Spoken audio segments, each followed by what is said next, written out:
네, 오늘 하나님께서 우리에게 주시는 말씀은 사무엘상 1장 1절에서 18절 말씀입니다.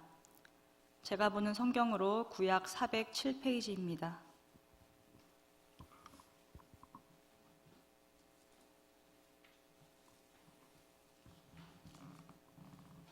한 절씩 교독하도록 하겠습니다. 에브라임 산지 라마다임 소빔에 에브라임 사람 엘가나라 하는 사람이 있었으니 그는 여로함의 아들이요 엘리후의 손자요 도후의 증손이요 숲의 현손이더라. 그에게 두 아내가 있었으니 한 사람의 이름은 한나요 한 사람의 이름은 브닌나라. 브닌나에게는 자식이 있고 한나에게는 자식이 없었더라. 이 사람이 매년 자기 성읍에서 나와서 실로에 올라가서 만군의 여호와께 예배하며 제사를 드렸는데 엘리의 두 아들 홈니와 비느하스가 여호와의 제사장으로 거기에 있었더라. 엘가나가 제사를 드리는 날에는 제물의 분깃을 그의 아내 브닌나와 그의 모든 자녀에게 주고 한나에게는 갑절을 주니 이는 그를 사랑함이라. 그러나 여호와께서 그에게 임신하지 못하게 하시니 여호와께서 그에게 임신하지 못하게 하심으로 그의 적수인 브닌나가 그를 심히 격분하게 하여 괴롭게 하니라. 매년 한나가 여호와의 집에 올라갈 때마다 남편이 그같이 하매 브닌나가 그를 격분시키므로 그가 울고 먹지 아니하니 그의 남편 엘가나가 그에게 이르되 한나여 어찌하여 울며 어찌하여 먹지 아니하며 어찌하여 그대의 마음이 슬프냐 내가 그대에게 10 아들보다 낫지 아니하냐 하니라. 그들이 실로에서 먹고 마신 후에 한나가 일어나니 그때 제사장 엘리는 여호와의 전 문설주 곁 의자에 앉아 있었더라. 한나가 마음이 괴로워서 여호와께 기도하고 통곡하며 서원하여 이르되 만군의 여호와여 만일 주의 여종의 고통을 돌보시고 나를 기억하사 주의 여종을 잊지 아니하시고 주의 여종에게 아들을 주시면 내가 그의 평생에 그를 여호와께 드리고 삭도를 그의 머리에 대지 아니하겠나이다. 그가 여호와 앞에 오래 기도하는 동안에 엘리가 그의 입을 주목한즉 한나가 속으로 말하매 입술만 움직이고 음성은 들리지 아니하므로 엘리는 그가 취한 줄로 생각한지라. 엘리가 그에게 이르되 내가 언제까지 취하여 있겠느냐 포도주를 끊으라 하니 한나가 대답하여 이르되 내 주여 그렇지 아니하니이다. 나는 마음이 슬픈 여자라 포도주나 독주를 마신 것이 아니요 여호와 앞에 내 심정을 통한 것뿐이오니 당신의 여종을 악한 여자로 여기지 마옵소서. 내가 지금까지 말한 것은 나의 원통함과 격분됨이 많기 때문이다 하는지라. 엘리가 대답하여 이르되 평안히 가라. 이스라엘의 하나님이 내가 기도하여 구한 것을 허락하시기를 원하노라 하니 이르되 당신의 여종이 당신께 은혜 있기를 원하나이다 하고 가서 먹고 얼굴에 다시는 근심빛이 없더라. 아멘. 할렐루야. 네, 오늘도 오후 예배 자리를 사모해서 나온 모든 분들을 환영하고 축복합니다. 제가 작년 10월에 부임을 했는데요. 아직 저를 모르는 분들이 좀 계시더라고요. 그래서 저를 향해서 청년이라고 이렇게 불러주시는 분이 계셔서 얼마나 감사했는지 모릅니다. 저를 잘 모르시는 분들은 놀랄만한 이야기이지만 저는 결혼을 한 유부녀입니다. 그래서 저는 어떤 한 남자분과 같이 살고 있는데 제 친구들은 그 남자분을 향해서 가좌동 최수종이라고 부릅니다. 아마도 최수종과 같이 잘생겨서 그리 부르는 것은 아닌 것 같습니다. 방송에서 최수종 씨를 보면 어떤 이미지가 떠오르시나요? 아내 바보, 사랑꾼 뭐 그런 이미지로 많이 비춰집니다. 아내 하이라 씨에게 얼마나 지극정성으로 잘해주는지 모릅니다. 존칭을 사용하는 것은 기본이고요. 아내 하이라 씨가 요리를 할 때 혹여라도 다칠까봐 뒤에서 전전긍긍 바라보고 또 아내 하이라 씨와 함께 여행을 갈 때에도 이 남편인 최수종 씨가 짐도 다 꾸리고 정리하고 온갖 모진 일은 본인이 다 맡아서 하려고 그렇게 노력을 합니다. 그래서 우리나라 모든 여성들은 최수종 씨와 같은 남편을 만나고 싶어 합니다. 사실 저와 같이 사는 분이 최수정 씨와 같이 하지는 않습니다. 그렇게 하지는 않는데 가정적이긴 합니다. 또 제 친구들의 남편도 잘해주는데도 그렇게 말하는 걸 보면 아마도 남의 떡이 더 커 보이는 게 아닌가 그런 생각을 좀 하게 됩니다. 여기에 계신 성도님들도 모두 가좌동 최수종, 청라 최수종, 십정동 최수종과 다 같이 살고 계시죠? 망설임이 있으신 것 같습니다. 그런데 지금 시대에만 이렇게 최수종이 있었던 것은 아니었나 봅니다. 그 옛날 구약 시대에도 에브라임 산지에 사는 에브라임 최수종이 있었습니다. 그의 이름은 바로 엘가나라는 사람입니다. 엘가나. 이 엘가나라는 사람은 하나님 앞에 참 신실했던 그런 사람입니다. 그는 매년 절기가 되면 성읍에서 나와서 실로에 올라가 하나님께 예배를 드리던 사람입니다. 살던 곳 근처에도 하나님을 예배할 수 있는 장소가 있었음에도 불구하고 그는 꼭 하나님 성전, 그 언약의 궤가 있는 그 실로까지 올라가서 하나님께 예배를 드리던 그런 신실한 사람이었습니다. 그의 가족의 모습을 보면 경건한 옛 이스라엘의 가정의 모습을 볼 수가 있습니다. 그런데 이 사람에게는 2명의 아내가 있었습니다. 에브라임 최수종 치고는 참 파격적인 전개인데요. 어쨌든 그에게는 2명의 아내가 있었습니다. 2절 말씀에 보면 그에게 2 아내가 있었으니 한 사람의 이름은 한나요, 한 사람의 이름은 브닛나라라고 소개합니다. 첫 번째 나온 여자의 이름이 한나고 2번째가 브닛나입니다. 과연 정실 부인이 둘 중에 누구일까요? 네, 앞에 나왔던 한나입니다. 그리고 2번째 부인이 브닛나입니다. 그런데 순서상 이렇게 되어 있으면 그 뒤에 아내들을 소개할 때에도 한나를 먼저 소개를 해야 하는데 브닛나에 대해서 소개를 합니다. 브닛나에게는 자식이 있었고 한나에게는 자식이 없었더라라고 이야기를 합니다. 성경에서 이렇게 기록한 이유는 바로 자식이 있는 브닛나에게 권세가 정부인인 한나보다 훨씬 더 우월했다는 것을 알 수가 있습니다. 이미 2절 말씀에서부터 2 여자의 갈등의 기미가 보입니다. 2 여자가 함께 있는 것도 갈등인데 어느 여자는 아이가 있고 어느 여자는 아이가 없기 때문에 이 갈등의 골이 점점 더 깊어지는 것입니다.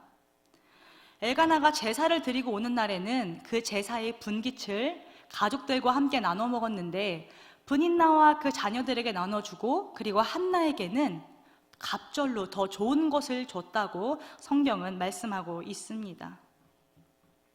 그러니 브닛나 입장에서는 질투가 날만도 합니다. 같은 남편을 섬기는데 정실부인인 한나에게 더욱더 신경을 쓰는 남편의 모습이 좋아 보이지 않았을 것입니다. 그래서 이렇게 예배를 드리러 올라갈 때마다 한나를 향해서 조롱하고 괴롭힙니다. 아마도 자신의 아이들을 앞세워서 당신은 아이가 없지 않느냐 이런 식으로 좀 괴롭히지 않았을까 생각을 합니다. 한나는 이때부터 남편이 주었던 제사의 분깃을 먹지도 않고 울면서 그렇게 우울한 채로 있습니다. 그런데 이때 에브라임 최수종인 이 엘가나가 모습을 보게 되죠. 제사에 좋은 것도 주는데 슬퍼하며 먹지 않으니 이 한나를 너무 사랑하는 엘가나 입장에서는 아내를 생각하면 너무나 마음이 애달파지는 것입니다. 너무나 아내를 사랑했기 때문입니다. 그래서 8절 말씀에 한나에게 이렇게 말을 합니다. 어찌하여 울며 어찌하여 먹지 아니하며 어찌하여 그대의 마음이 슬프냐 내가 그대에게 10 아들보다 낫지 아니하냐 라고 이렇게 말을 합니다. 다른 사람이 자신을 괴롭혀도 남편이 이렇게 내 편이 되어주고 이렇게 로맨틱한 말로 내가 당신에게 10명의 아들보다 낫지 않습니까? 라고 말을 한다면 그 마음이 좀 풀어질 것도 같습니다. 그런데 한나는 단지 남편이 온전히 나를 사랑해주고 내 편이 되어준다고 해서 해결될 문제가 아니었습니다. 여기서 우리는 한나의 슬픔에 대해 지켜봐야 할 것이 있습니다. 한나의 슬픔은 신앙적인 것과 인간적인 것에 나뉩니다. 먼저 신앙적인 슬픔은 하나님께 저주받은 여자라는 그런 불리는 이유입니다. 당시 문화적 배경을 이해해 보자면 이스라엘 사람들은 아이를 많이 낳는 것을 하나님께서 주시는 풍성한 축복으로 그렇게 받아들였습니다. 반대로 아이를 낳지 못하는 사람에 대해서 하나님에게 저주받은 여자이기 때문에 아이를 낳지 못한다고 생각하는 그런 풍습이 있었습니다. 그런데 한나는 하나님을 얼마나 사랑했던 사람인지 모릅니다. 하나님의 살아계심을 믿고 하나님을 깊이 생각하고 하나님 앞에 자신의 모든 것을 드리며 기도하며 예배했던 사람이 바로 한나입니다. 그런데 그런 그에게 있어서 하나님에게 저주받은 여자다라고 불리는 것은 우리가 상상했던 것 그 이상으로 굉장히 끔찍한 일이었을 것입니다. 한나는 그렇기 때문에 누구보다도 아이를 원했고 그 아이를 하나님께 드리기를 원했던 그런 여자입니다. 두 번째로 인간적인 슬픔을 보면 브닛나에게 조롱을 받는 처지의 슬픔입니다. 한나는 자식이 없다는 이유만으로 브닛나에게 당하는 이 조롱과 괴롭힘이 너무나 괴로웠습니다. 이것은 지금 우리가 입장을 바꿔서 생각을 해도 너무나 참을 수 없는 것입니다. 아이가 없다고 멸시당하고 조롱당할 때 이것을 온전한 정신으로 참아낼 수 있는 사람이 과연 몇이나 있을까요? 그런데도 브닛나는 자신의 자식들을 이용해서 무시하고 정실 부인인 한나를 등한시했습니다. 함께 살아가면서 겪는 이 가정의 문제 또한 한나에게는 견딜 수 없는 슬픔이고 아픔이고 괴로움이었을 것입니다. 아이를 가질 수 없다는 것은 내 힘과 내 의지로 할 수 있는 부분이 아닙니다. 그렇기 때문에 한나는 더 괴로울 수밖에 없었습니다. 그런데 우리들에게도 마찬가지의 상황들이 있습니다. 모든 것이 우리가 계획했던 대로 되고 생각했던 대로 되면 얼마나 좋겠습니까? 그런데 그렇지 못할 때가 많습니다. 요즘 뉴스에 보면 이런 일들이 많이 나와 있습니다. 생활고로 인해서 월세를 내지 못했습니다. 그래서 아무리 방법을 찾다가 방법이 없어서 자신이 모아둔 돈 조금하고 유서를 씁니다.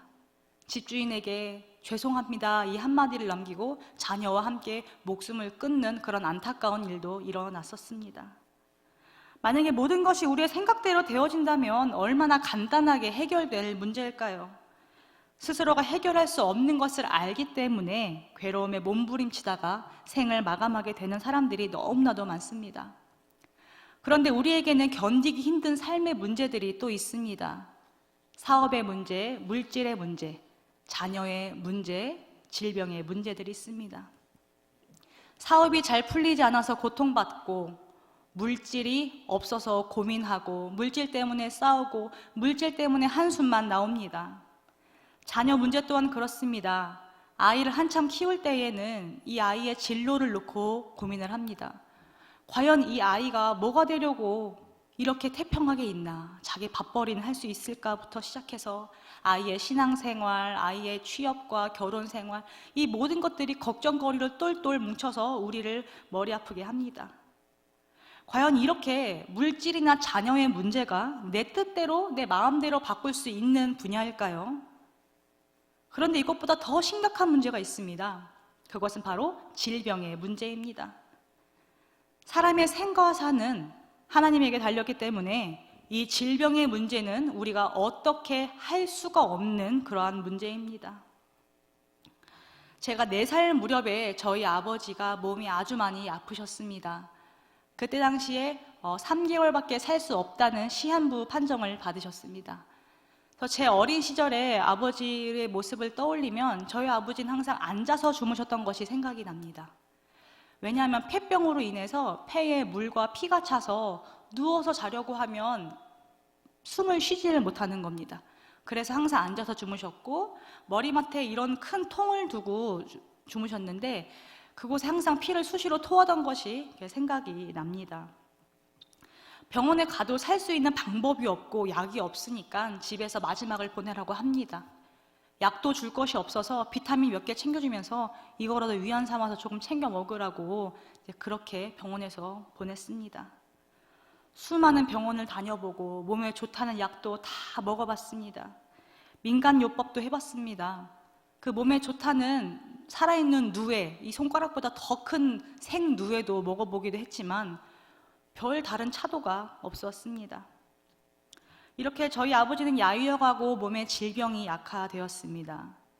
이때 저희 가족이 예수님을 모를 때였기 때문에 정말 한치 앞을 알 수 없었고 이 질병의 문제는 해결받을 수 없다고 여겼습니다.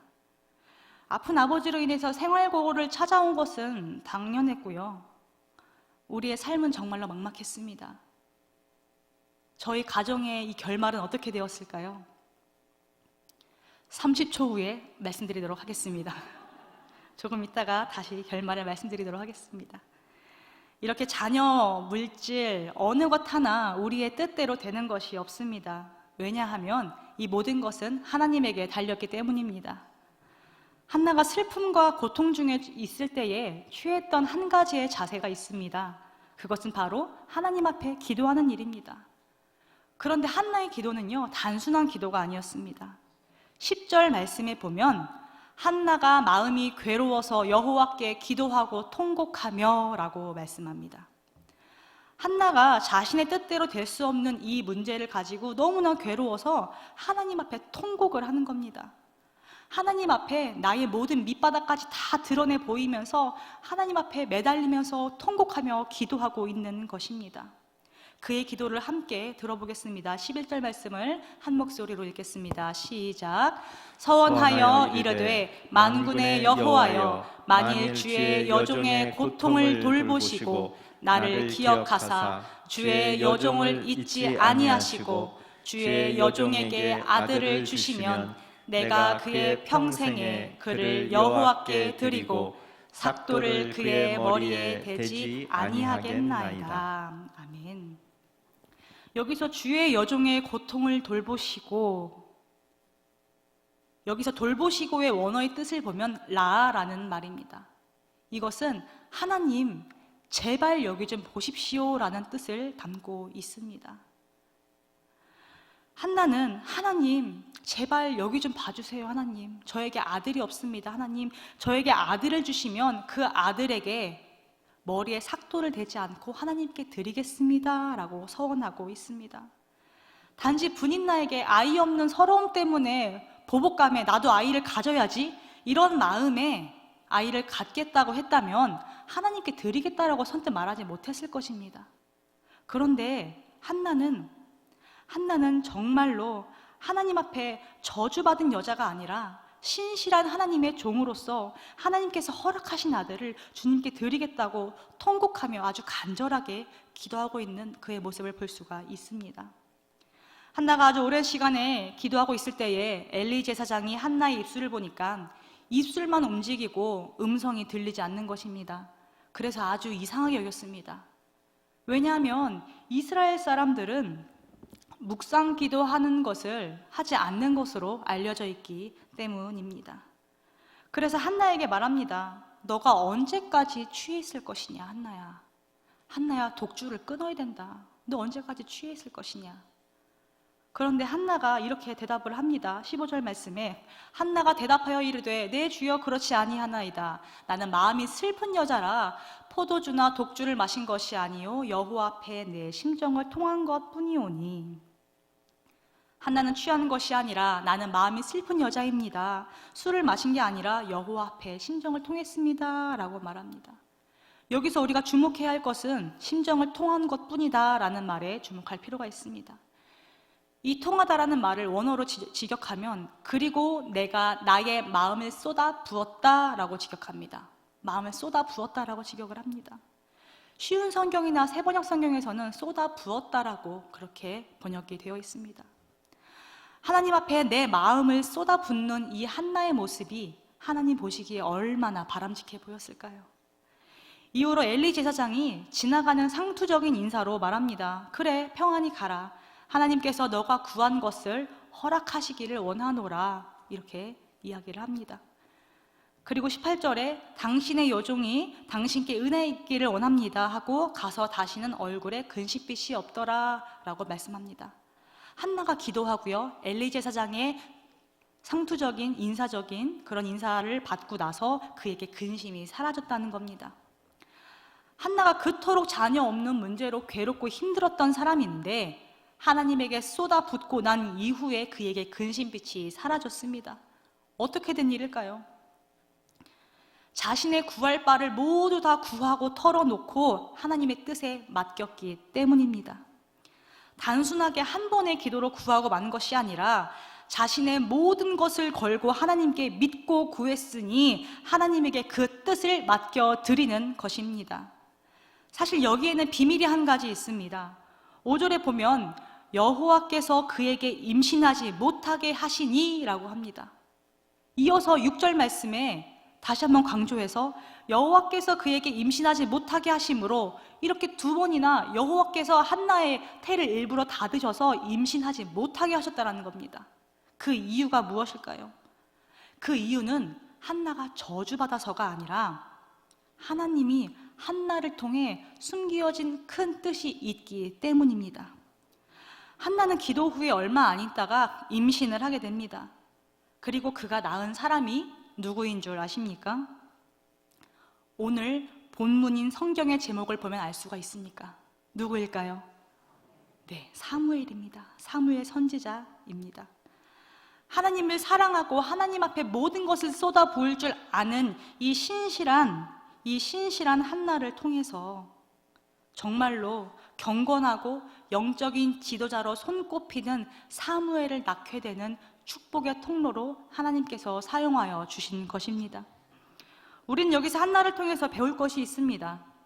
아직 기도에 대해서 구체적인 내용은, 구체적인 응답은 듣지 못했지만 기도의 확신을 가지고 삶의 모습이 바뀌어진 한나의 모습입니다. 우리는 그의 모습에서 기도한 후 가져야 할 신앙인의 모습을 배울 수가 있습니다. 한나의 태도야말로 빌립보서 4장 6절 7절에 아무것도 염려하지 말고 다만 모든 일에 기도와 간구로 너희 구할 것을 감사함으로 하나님께 아뢰라. 그리하면 모든 지각에 뛰어난 하나님의 평강이 그리스도 예수 안에서 너희 마음과 생각을 지키시리라. 아멘. 이 말씀과 같이 하나님 앞에 모든 것을 쏟아붓고 간절히 구하고 하나님께 모든 것을 맡기는 신앙인의 모습이 되어야 할 줄로 믿습니다. 아까 우리가 사는 세상 속에서의 문제들이 있었습니다. 사업이나 물질이나 자녀, 질병의 문제들이 있었죠. 아까 30초 후에 공개해 드린다고 했던 말씀을 드리도록 하겠습니다. 네, 저희 아버지는 정말로 너무나 안 좋아지셨습니다. 너무나 안 좋아지셨습니다. 그러던 도중에 먼 친척이었던 권사님 한 분이 교회에 한 번만 나가달라고, 한 번만 나가보자고 설득을 하기 시작합니다. 그런데 그 설득이 들어지나요? 저희 아버지는 내 주먹을 믿지 그런 종교적인 것에 내가 의지하지 않겠다, 뭐 이런 주관이 굉장히 뚜렷하신 그런 분입니다. 근데 굉장히 설득에 설득을 거듭해서 교회에 나가게 됩니다. 그런데 그때 정말 기적적으로 예수님을 만나게 됩니다. 예수님을 만나게 돼서 기도원에 들어가게 됩니다. 기도원에 꽤 오랜 시간을 제가 지냈던 것이 생각이 납니다. 기도원에서는 하루에 3번 이상 예배를 드리며 밤낮 할 것 없이 매일매일 기도합니다. 그때 제 기억에도 저희 아버지가 정말 열심히 기도하면서 계속 피토하면서 기도하고 피토하면서 기도하고 이랬던 것이 생각이 납니다. 근데 기도원에서 지낸 지 3개월이 지났는데도 저희 아버지가 너무 멀쩡하고 건강하게 살아계신 것입니다. 그래서 참 이상하다. 근데 그래도 이렇게 건강해졌으니까는 굳이 병원에 갈 필요 없이 그냥 이렇게 잘 살아보자 하고 이제 살아왔습니다. 근데 수년이 흐른 후에 저희 아버지가 맹장에 걸리게 되었습니다. 그래서 맹장에 걸리면 수술을 꼭 해야 되지 않겠습니까? 그래서 병원에 가서 이제 맹장에 걸려서 수술을 해야 되겠다라고 이야기를 하니까 이제 옛날에 봤던 차트를 쭉 보더니 의사 선생님이 하는 말이 자신은 이 사람에게 수술을 할 수 없다는 겁니다. 왜 할 수 없느냐라고 물으니까 이런 차트가 있는데 내가 지금 이 사람의 몸에 칼을 대게 된다면 합병증으로 죽을 수가 있습니다. 그래서 우리는 이 사람을 수술할 수가 없습니다 라고 이야기를 하는 겁니다. 그런데 뭐 이래 주구나 저래 주구나 어쨌든 맹장 수술을 해야 되지 않겠습니까? 그래서 저희 큰아버지가 수술 중에 잘못돼도 책임을 묻지 않겠다라는 그런 서약을 하고 수술실에 참관을 하게 됩니다. 함께 들어가서 수술을 진행을 하는데 의사가 수술을 하는 도중에 폐를 조금 더 확인을 해보고 싶다고 이야기를 하는 겁니다. 근데 보통 맹장 수술을 하면은 상처 부위가, 그 수술 부위가 굉장히 좀 이렇게 크지 않은데, 저희 아버지는 15cm가 됩니다. 수술 부위가 세로로 15cm가 돼서 이상하다 싶어서 얼마 전에 여쭸었는데 이 이야기를 해주셨던 겁니다. 그렇게 많이 이제 찢어서 이제 장기들을 다 드러내고 폐를 이렇게 살펴보는데 정상인의 폐와 다름이 없다라는 것입니다. 그래서 의사가 너무나 놀라서 옆에 있던 큰아버지에게 물었습니다. 어떻게 된 일입니까? 왜 폐가 깨끗합니까? 차트와 다릅니다. 그러니까 저희 큰아버지가 예수님을 믿는 사람입니다 라고 이야기를 했더니 의사가 하는 말이, 아, 그렇군요. 예수 믿는 사람 중에 이런 사람을 덜어본 적이 있습니다. 이렇게 이야기를 했다고 합니다. 이렇게 저희 아버지는 이제는 더 이상 피도 토하지 않고요. 지금은 얼마나 건강하게 잘 살아 계시는지 모릅니다. 지금도 하루에 1시간 이상씩 저희 교회와 저희 가정과 정말 이 코로나를 놓고 열심히 기도를 하시면서 지금까지도 너무 건강히 계십니다. 저희 가족은 왜 이런 일이 저희에게 벌어지는지, 이런 슬픔이 닥치는지 알지 못했습니다. 그저 기도했을 뿐입니다. 그런데 지금 돌이켜보면 그때 그 죽을 병이 아니었다면 저희 아버지와 저희 가족이 예수님을 믿을 수가 있었을까라는 생각이 듭니다. 아마 그때 그 병이 없었다면 제가 이 자리에 서 있게 되는 일 또한 없었을 것입니다. 지금은 제가 잠시 간략하게 말씀드리느라고 더 많은 이야기들을 못 드리지만 이 병을 통해서 역사하신 수많은 은혜와 기적들이 참 많이 들어 있습니다. 사람의 힘으로 어떻게 할 수 없지만 하나님만의 방법으로 기도에 응답하시고 하나님만의 방법으로 일을 하셨던 것입니다. 지금 당장에 우리에게 닥치는 어려움과 고난, 슬픔들이 이해가 되지 않고요, 우리의 힘으로 감당이 되지 않을 때가 있을 것입니다. 그런데 이때 우리가 해야 할 것은 한나와 같이 하나님 앞에 모든 것을 쏟아 붓는 일입니다.